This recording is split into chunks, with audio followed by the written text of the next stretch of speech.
binigay sa'yo? Ano po, nagpununtan po kami dun sa mga... Sina?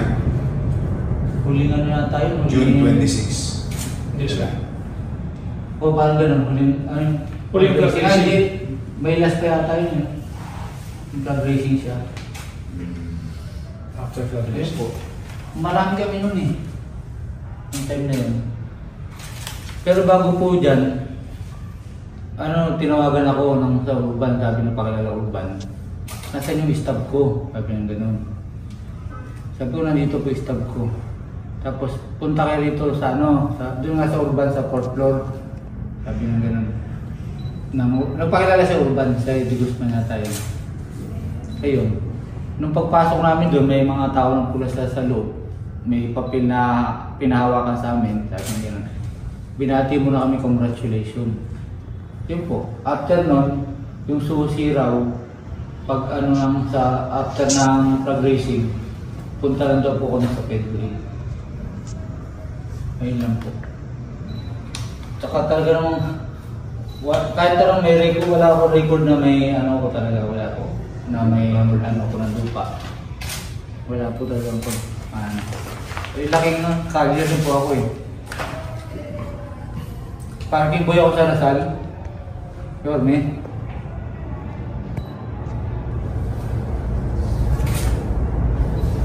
Lahat ng ko eh. Stage sweeper. Tanod. Bago ako naging kagawad.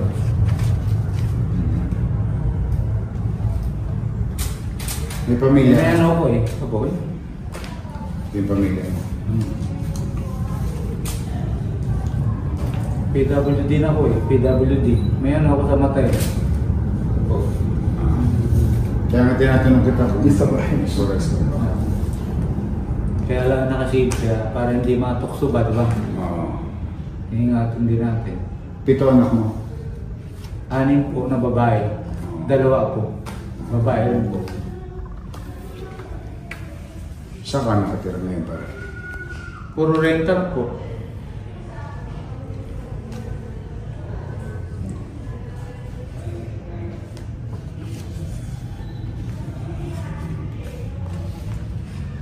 Kasi gusto na next week mag-umpisa na yung investigasyon.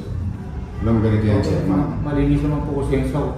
Kaya nga gusto ko yung ginawa mo na bago pa kayo hanapin ng gobyerno. Magsabi na kayo ng kasi ito ginamit sa politika. Ito mga pabahay para sa mga katulad mo walang sariling bahay na may pamilya.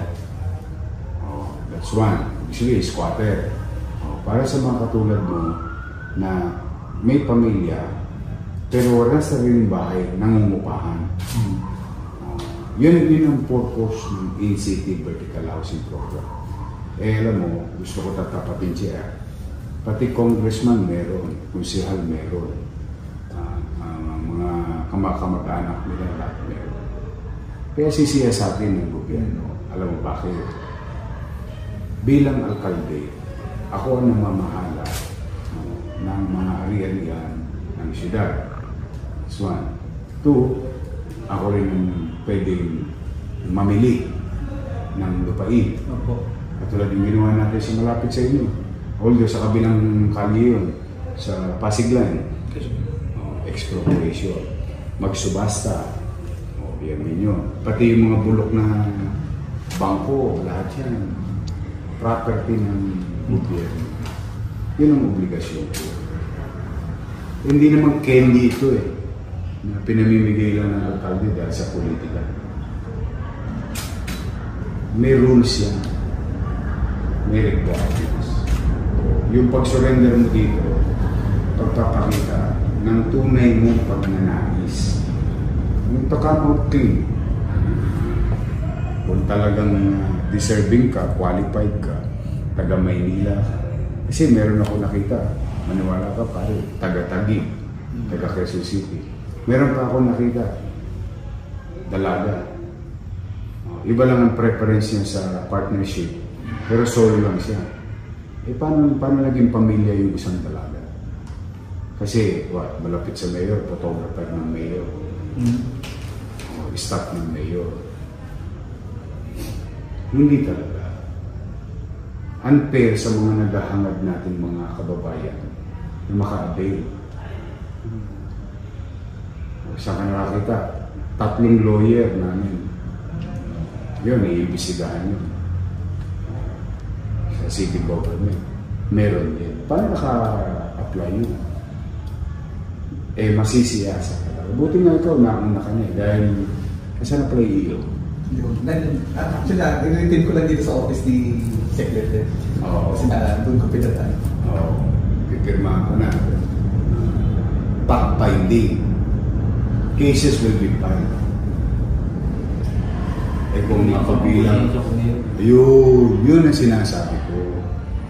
Lalo tayo, galing tayo sa wala. Hindi naman tayo kailangan ng lamang. Kung talagang deserving natin, deserving natin. Pero obligasyon ko sumagot sa taong bayan na yung mga nabigyan, mga pinalad ng Diyos, hindi pinalad ng mayor.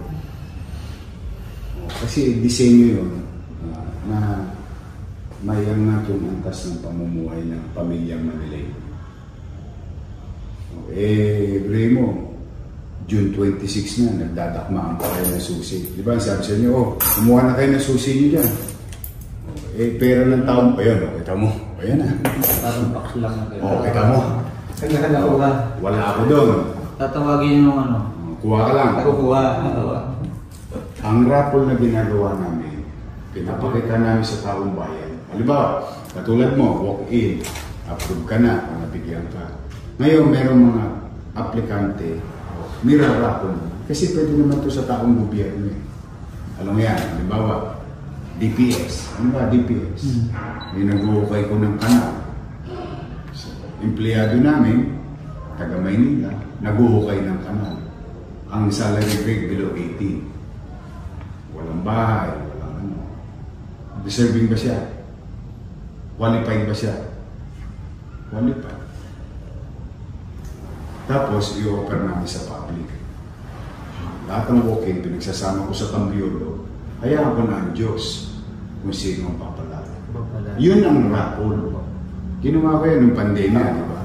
Live. Live. Pati taga Quezon City, taga Taguig, bili mo meron. Tapos may squatter sa Maynila. Ano mukhang iharap natin sa taong bayan? Pera ng taong bayan yan.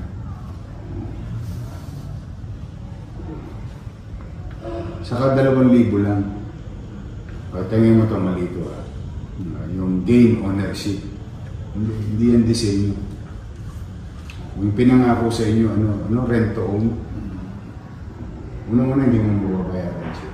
Magkano lang ba sweldo ng barangay? Mali sa budget namin. Exactly. Ganun din yung naka-apartment. Maliit din yung sweldo. Walang rent to own. Kasi hindi yun ang disenyo. Dahil walang makaka-afford. 2 bedroom yun. Nakita mo na ba yun? Yun lang. Maganda ba? Isang ano lang, maganda po. 2 bedroom. Pwede mag-aircon. May elevator. May security guard. Biruin mo, dati nangungupahan ka lang. Dati squatter ka lang. Ngayon naka-elevator ka pa. May swimming pool. May swimming pool. May swimming pool. Yes. Kasi honest to goodness honest to goodness program. Tapos dahil sa politika ng mga mayor, parang pinamimigay na candy. Ito na, candy mo. Candy mo. Mali. Kaya ako sa kanila, huwag silang kakaba kung talagang qualified sila. Pero pag hindi ka qualified, remember, undercoat ka sa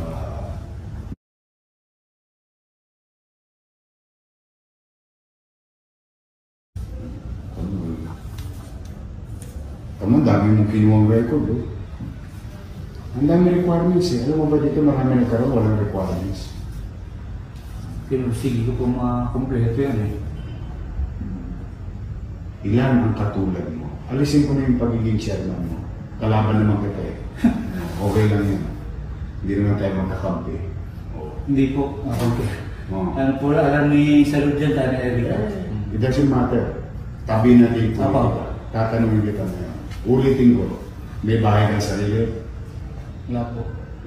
May asawa ka. Meron. May anak ka. Marami. Taga Maynila ka. Opo. Eh yung tinatanong ko sa'yo, basic pa lang. Eh doon pa lang, qualified ka na. O, tapos malalaman mo yung katabi unit mo, abogado. Yun lang. O, yun lang.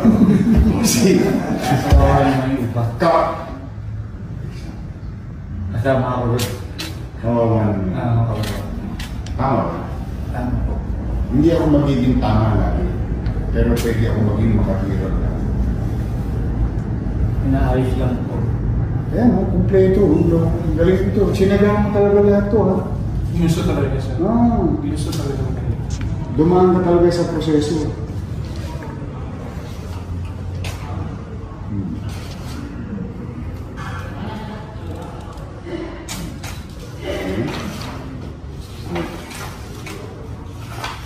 Pati yung bilang, ano yun, meral ko. Malalaman mo na kagad kung gaano kaliit yung bahay.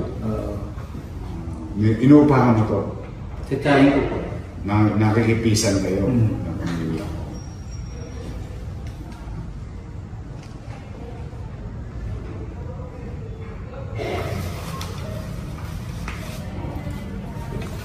O ito libo. Dahil sa pagtatapat mo, saka talaga naman qualified ka. Tingnan mo, saan yung award? Yung certificate of award. Yun nga po, di ko pa nakuha yun eh.